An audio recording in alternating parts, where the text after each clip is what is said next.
Enzo Recto, kalaban ang katiwalian at kasinungalingan, kakampi sa katotohanan at kabutihan. Anyway, so anong nangyayari ngayon? Ang nangyayari ngayon sa grupo ng mga sa grupo ng mga no, sa grupo ng mga pro-BBM vlogger, kahit si Christian Esguerra napansin 'yan. Grabe kampanya ng mga pro-BBM na mga loyalista para kontrahin si Christian Esguerra. Um, lahat halos ng mga kilala kong pro-BBM vloggers nag-vlog na sila tungkol dito. Ayan pa pala, si Batang Manila 2H, ginawa na rin yan, nag-topic yan. Kaya syempre, marami ang nagre-react kay Christian. Kaya sabi rin ni Christian Esguerra, nararamdaman niya na daw na grabe yung bashing sa kanya. Tsaka marami nang nag-unsubscribe sa kanya. Ha? Oh. Kaya mga kabunyog, mga kababayan, medyo talaga mararamdaman mo rin yung epekto ng kampanya. Ang ng mga ng mga pro BBM, sila, lahat talaga halos ng mga pro BBM vloggers. Pati hindi lang vloggers kasi, si Yusik Castro, si Attorney Bueno, sila, hindi nila nagustuhan yung sinabi ni Christian Esguerra. Kaya ang kampanya ngayon sa hanay ng mga pro-BBM vloggers, supporters, i-unsubscribe si Christian Esguerra. Ang may mga tawag nga sa kanya na daw yan? Ano ba to? Tingnan nyo to. Ito, isang sample. Ayan. Ayan. Yusik Claire Castro, hindi nakapagpigil, dinurog si Christian Esguerra. Christian Esguerra, anti-DDS pero utak, puso at dila niya parang DDS. Christian Esguerra, nasermonan ni Yusik Claire. Kay Chris Ulo yata ito o kay kay Chris Ulo ba yan o kay Mike Cervera? Yan, vlog yan. Ito pa. Ito kay Batang Maynila 2H ba to? Christian Esguerra, under attack ng loyalista, nabawasan ng followers. Claire Castro, Miss Baka, ibang topic yan.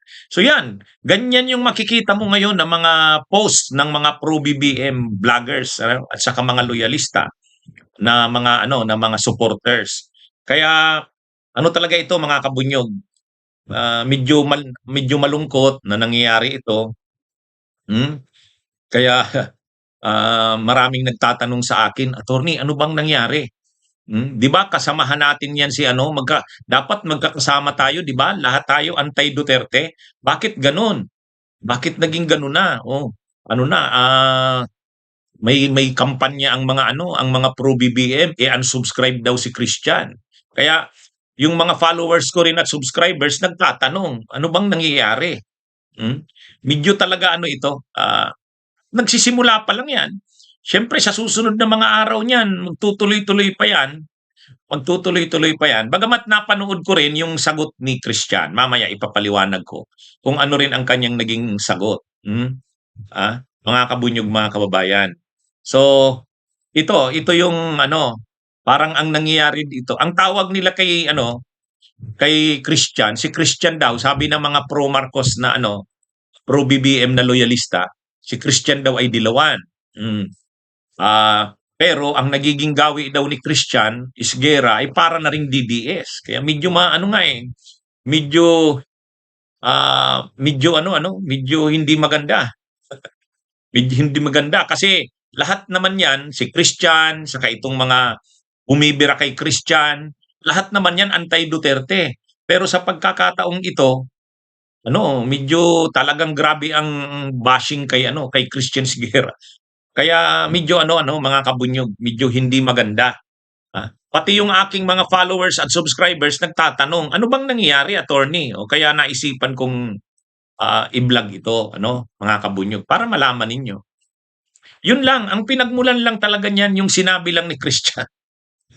Sa isang podcast ni Christian tungkol sa budget, sabi niya, nakakalungkot na sabi niya, yung sinabi na hindi alam ni PBBM yung nangyari sa budget noong 2025, Tapos ngayon mayroon na namang mga budget insertions. Hmm?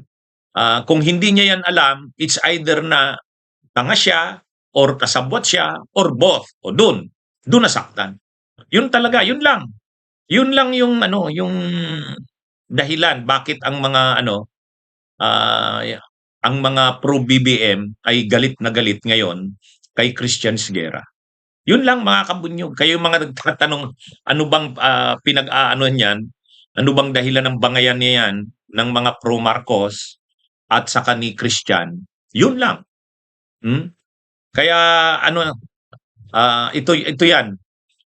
Siyempre nasaktan yung mga pro Marcos kasi imaginin mo naman, tinawag kasi si Marcos na tanga eh. medyo ah, medyo yun yung maskit sa kanila. Tinawag si Marcos na tanga. O, nagpanting siyempre ang mga pro Marcos, yung mga loyalista. Hmm? Kaya ano yan mga kabunyog, mga kababayan. Ah, Bunyog, bunyog, halikan na kasama ka. Bunyog, kapag buklod ay may pag-asa. Luzon, Visayas, Mindanao, isa ang pananaw. Sa bagong Pilipinas ang bunyog isisigaw. Bunyog, bunyog, bunyog.